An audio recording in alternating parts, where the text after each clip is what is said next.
Hi, this is Justin Colletti of Sonic Scoop. Thanks for joining me for this week's episode of the Sonic Scoop podcast.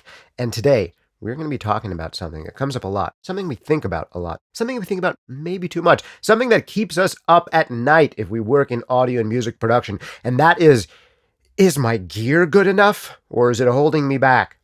Just how important is gear? And if you're going to be making gear purchases, what are some of the most important places to kind of allocate those resources to get the most bang for your buck?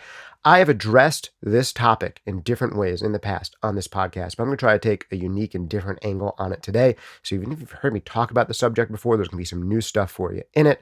And if you've never heard me talk about this stuff, I think I'm going to front load it with some great concepts for you that are really going to help you out and make sure that you don't waste your money and make sure that you're not insecure about things that you shouldn't be insecure about, but also make sure that you take care of those areas where if you take care of them a little bit, you're going to have big bang for your buck, major results. A lot of people in music and audio production do get like self-conscious about gear and think that gear is holding them back. And one thing I've said before on this podcast, I'll say it again today, is that you know that right now, people are making better sounding records than you are right now with gear worse than yours. So we know gear is not the only factor. We know that skills are a major component. And it was phrased to me when I was coming up that, you'd be better off with a great engineer with a handful of Shure SM57, some inexpensive microphones, than you would be with a garbage engineer with all the nicest stuff in the world. And that's true. But people say these things to us, and we don't necessarily internalize them. And one of the things that does help you internalize a right perspective and come to a better balance is having actual experiences that you have like an emotional response to. And that's why I like telling stories on this podcast. So I'm going to tell you some stories. And I'm going to tell you some stories about situations I've been in where gear did not matter and where gear did matter. And hopefully by hearing some of these stories from situations that you might not have the luck to be in yourself, some of those might help you out. Some of them might resonate with experiences you've had in the past. So let's get right into it. I'll shout out to sponsors a little bit later on in the episode. The thing that I focus on in the past in the podcast when I'm answering this question that I get a lot about how much does gear matter? Does this gear matter? Should I upgrade here? One of the things I've given people is like there's 3 places where you can put your resources that are going to give you the biggest return on your investment. And they tend not to be the sexiest things that you're marketed to about the most. One of the most important things to spend money on, or even your own labor on early on, things like acoustic treatment, the panels you see behind me.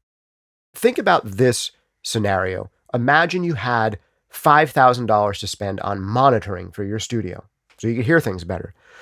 Would it be a good idea to spend $5,000 on just speakers and plunk them in an untreated room? Absolutely not. As someone who's been doing this for a long time, I would much rather, say, buy a $3,000 pair of speakers and $2,000 on acoustic treatment, something like that for an average size room. Might do me way better than spending $5,000 on speakers, even though I love $5,000 speakers and even more expensive speakers. And I'm one of these people who has, unfortunately, developed tastes where like I've heard really high-end stuff, I like it, I appreciate it, but I also know when it's not serving me.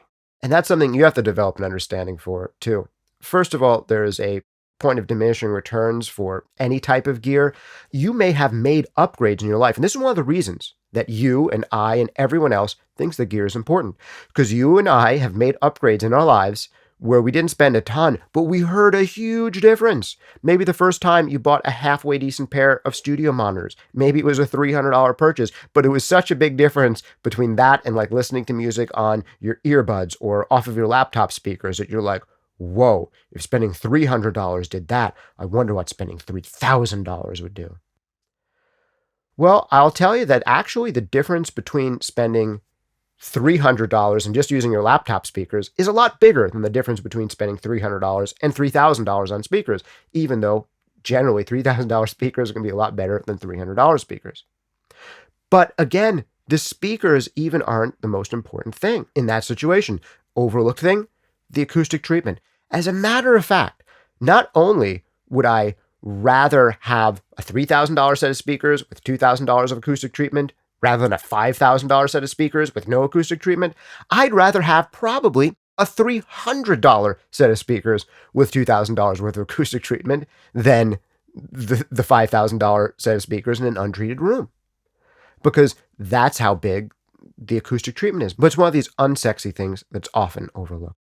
The other two things that I often tell people they'll have great results with if they spend a little bit of money in those areas are more unsexy things, like special tools that allow you to do things you could not do before, like noise reduction tools, tuning devices, things like drum triggers, things that allow you to do something that you couldn't do before. And then the other third big place is investing in yourself, your skills, the other big part of the equation. Taking courses like Mixing Breakthroughs, Mastering Demystified would come with a money-back guarantee, but whoever's courses, investing in yourself and your own skill set, way more important than a lot of the gear upgrades you could be making. Now, with that said, there are some other slightly sexier gear upgrades that do make a big difference that I haven't talked about too much in the podcast before. One of the things that was amazing for me when I was doing a lot of remote recording in particular, and going to different studios and going to people's like summer houses and then recording an album in there with like a setup rig and all that stuff, I would bring with me a whole bunch of microphones that I really liked. And some of those microphones I thought made a significant difference. But even more important than any of the preamps that I bought, more important than the microphones that I brought, were the drums that I brought. Invariably, I would be not exactly pleased with the snare drums I would get out of particularly a lot of remote recordings, and even at some good studios wouldn't have snare sounds that I really loved. And a lot of, artists, drummers bringing their own snares, they just wouldn't sound that great. They wouldn't sound like records to me. But when I started bringing with me a Ludwig Superphonic snare drum to every session I went on, immediately that snare drum sounded like so many of the records that I loved, because you've heard the Ludwig Superphonic snare drum on like so many of your favorite records throughout history. Having a snare drum like a Ludwig Black Beauty, that's another snare drum that's a brass shell one, a deep one, has its own distinctive sound. And having those with fresh heads on them and well-tuned, way more important than which microphone I'm going to put in front of it, and way more important than which preamp it's going to go into. But this kind of thinking isn't important just for people who are recording full bands with drum kits. If you're an electronic artist, the same thing applies. Your sample libraries are huge. Much more important than what compressor plugin you're going to go into or what reverb plugin you're going to go into is the actual snare sample that you're picking or the snare samples that you're layering on top of each other. That's way more important than how you're going to EQ the thing most of the time. Sample selection is absolutely huge. And if you invest some time and resources to a sample library that you love the sound of, that's big. Just like if you're a producer or engineer and you invest some resources into a few instruments that you know will give you sounds that really sound like records to you right off the bat, that you have control over the kind of quality that they're kept in, that is absolutely huge. So far, we've never talked about any of the really sexy stuff that we're marketed to about all the time. And I also want to recognize that there are people who are making incredible sounding records today with relatively Spartan setups. And to tell you the truth, probably the majority of like big pop releases these days are mixed almost entirely in the box, if not entirely in the box, in the computers with the plugins and things. So for those few people left out there who think that you can't do it without the fancy hardware, it's just clearly wrong.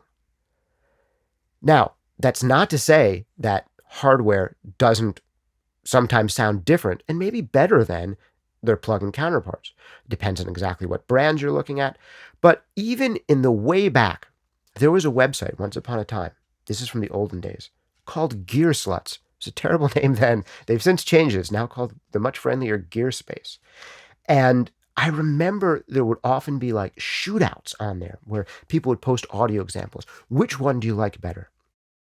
And I remember sitting down and listening to one of these, and it was a plug-in version of an 1176 compared to a real analog 1176. And the interesting thing was I knew which was which. Right off the bat, immediately listening to them. The emulations weren't as good back then as they are today. And I had worked with both plug-in 1176s and real vintage hardware 1176s. And I immediately knew, that one. That one's the analog hardware 1176. It sounds better to me. But the results from this poll were actually the exact opposite. I was right about which one was which, but the average person on Gearsluts actually preferred the sound of the plug-in version of the 1176. They said that one sounds better and cleaner and smoother. And yeah, it kind of did sound cleaner and smoother. But the analog one had this grit and this thickness and this viscosity and this like weird, edgy realism about it that was familiar to me, that I knew was the higher end piece, which is possibly part of why I preferred it. And I remember going in there, being a total dork and dweeb and like arguing with people like, no, this one's the hardware. How could you people get it wrong? If only you tried real high-end stuff like me, you'd know. Man, I was such a loser. And the reality is those people ended up liking what sounded more familiar to them. There is no right answer about which one's better, right? Like I thought and think still now that out of those two specific audio examples, the original analog hardware sounded better or whatever, and would do the things that I wanted to in a record more. But who am I to tell people that what they honestly prefer sounds worse? And this brings us to the missing ingredient in all this that I want to tell you a story about. And the missing ingredient in the equation of what's more important, gear or skills, is it's not just this dichotomy. There's this triad. There's this third thing, and that is taste. And I want to tell you a story about taste that was impactful for me. One of the records that I worked on that was a major label project, more towards the beginnings of my career as a mixing assistant, a big, nice, fancy studio, was a record with, it's a very unlikely matchup. It was Wynton Marsalis and Willie Nelson. And these were, as a, hip guy in my 20s who lived in Brooklyn and worked in the music industry, weren't like artists who I would think of listening to at that point. And like they were artists much more for my mom than for me. But I was sitting there in the studio with a guy mixing this record, a guy named Jeff Jones, really sweet guy, couple Grammy nominations, he's doing an incredible job on it. And he brought this thing to life in a way where it's like, I never thought I'd be enjoying a Wynton Marsalis record. And here I am. This thing sounds awesome. And he's like, made a chromatic harmonica solo sound cool, which hadn't sounded cool since 1974 or something. And all of a sudden it sounded cool again. He was doing these things with the soundstage, and it was almost a little bit like, Rick Rubin working on Johnny Cash records. When Johnny Cash made his comeback, and a whole bunch of people who never thought they'd be interested in Johnny Cash would be like, whoa, Johnny Cash is cool, because of the total representation of how those American records with Johnny Cash came out. I mean, these are some records that are actually hyper-compressed, hyper-limited. Jeff wasn't doing that to these records, but they brought it the sense of like hyper-realism, and it was just a total reframing. And Jeff was doing that, and I thought it was absolutely brilliant. And I'm like, wow, this took this record from something that my mom might listen to something that I would listen to. And I guess she'd probably still listen to it, right? So great. Like, everything was sounding gorgeous. And I think part of that, honestly, was him, but also a lot of the fancy gear we had in our studio. There was back then a $2,000 a day studio that I was assisting at. Back when $2,000 was more money than it is today. That makes me sound old. It won't make me sound old for long, the way things are going. The kids will be saying that very shortly. But some of the gear in there really helped achieve some of this kind of grit and girth he was giving things. And I just remember being really awestruck, sitting back, listening to what he was doing with this record and making it engage me in a way that I didn't think these artists would be able to engage me in. But then the producer of this record came in, Wynton Marsalis's brother, I believe, Delfeo Marsalis, and he also does some of the mixing. And he came in and heard what Jeff was doing and said something to the effect of, this is not how we do it. This is not how Wynton Marsalis records sound. We've got to change that. you have this big, fat, thick sounding, syrupy trumpet. It's like, no, we want that thing a lot brighter, and we want this old school bright reverb on it. And he just started changing everything. And to my opinion, as a guy in his 20s who liked the kind of music he liked, he was ruining the record. It was sounding so beautiful, and now you're just making it sound like any other adult contemporary of that era Wynton Marsalis record. And I was just like, what happened? It was so cool. It had such vibe, it's such energy, and now all of it's gone. But here's the thing. I wasn't right. Delfeo Marsalis wasn't right. And I didn't voice these opinions. Obviously, as being the 20-something-year-old assistant on the session, I'm not saying to the producer of the session, like, no, you're wrong. This record, you're like, no, I didn't do any of that because I know it's not my place. It's not my job to do that. And I wouldn't be working at the studio much longer if that was the kind of attitude I was taking as an assistant. But also the mixer who was mixing this record didn't do that either. He said, okay, I understand how you want this record to sound now. I can also take it in that direction. And he made it go in that direction. And he made his client happier by taking it more in the direction that they were comfortable with, more in the direction of their big established fan base for these artists are known to like and respond to.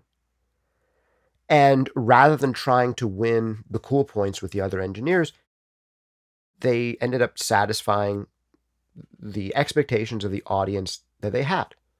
And that's not wrong. That's not what I would do. That's not what, if someone gave me that record to produce, how I would produce it. But there was no right and wrong there.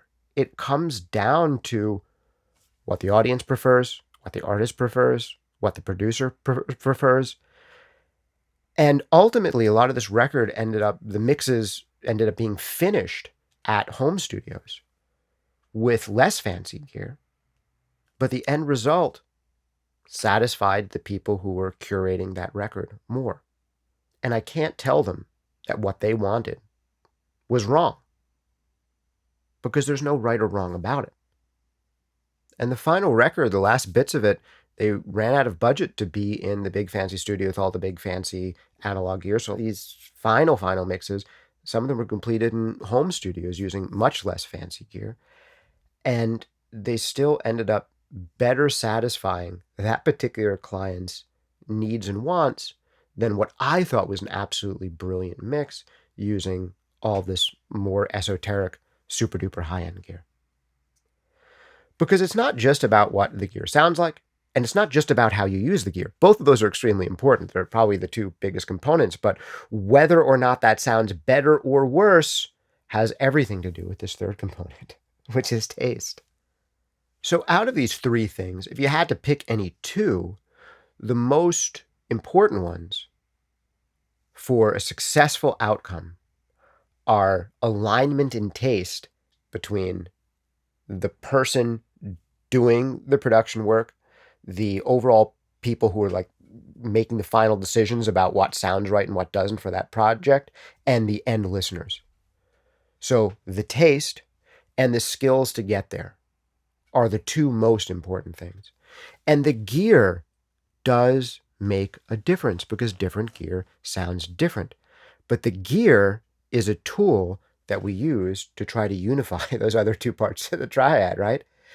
We have the actual skills and work we're doing and the actual taste and vision and trying to achieve that and discover what it is.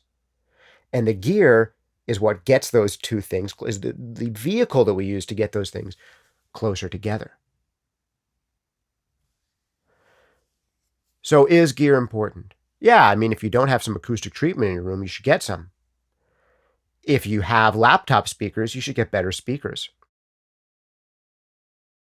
If you only have one microphone and you don't like the sound you're getting from it very much, you should consider getting a nicer one.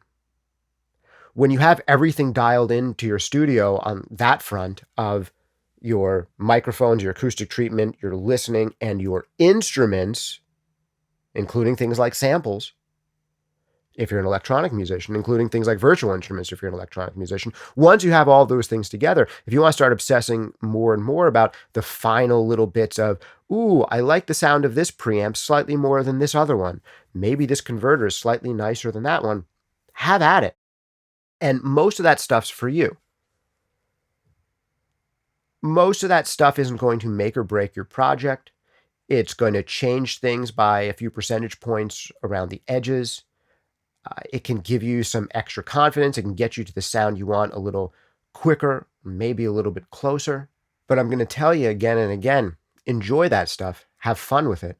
Don't let it become your identity. The stuff is not your identity. Because ultimately, the gear really should be and are trappings of success.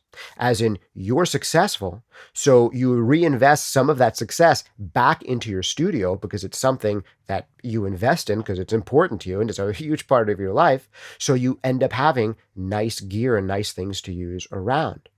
Because I have seen a countless number of people do it the other way around.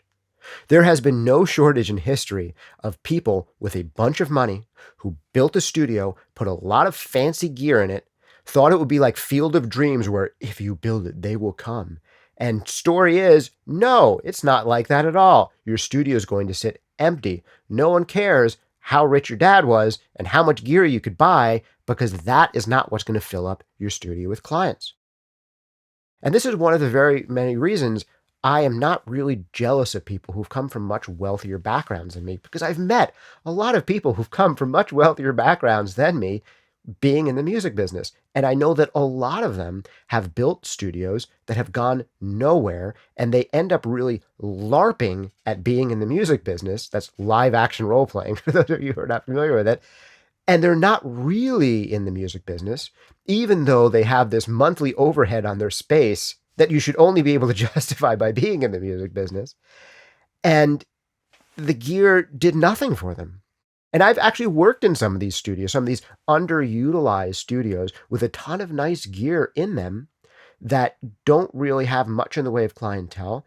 And when they do have clientele, don't have very good clientele. And the records that come out of them don't sound very good, in part because they were getting a college kid like me to mix records at $15 an hour for their clients instead of investing in the really important thing, people, skills.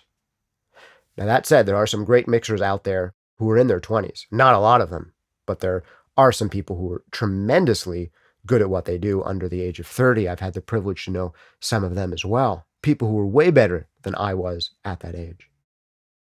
And some of those people like to have nice gear too, but I'll tell you the thing that they all have in common is that even more than caring about nice gear, they care about doing more work and doing the work again and again and again, whether or not they have the gear.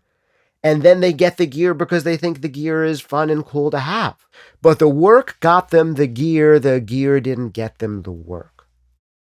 And I think that is an important thing that you don't want to get backwards.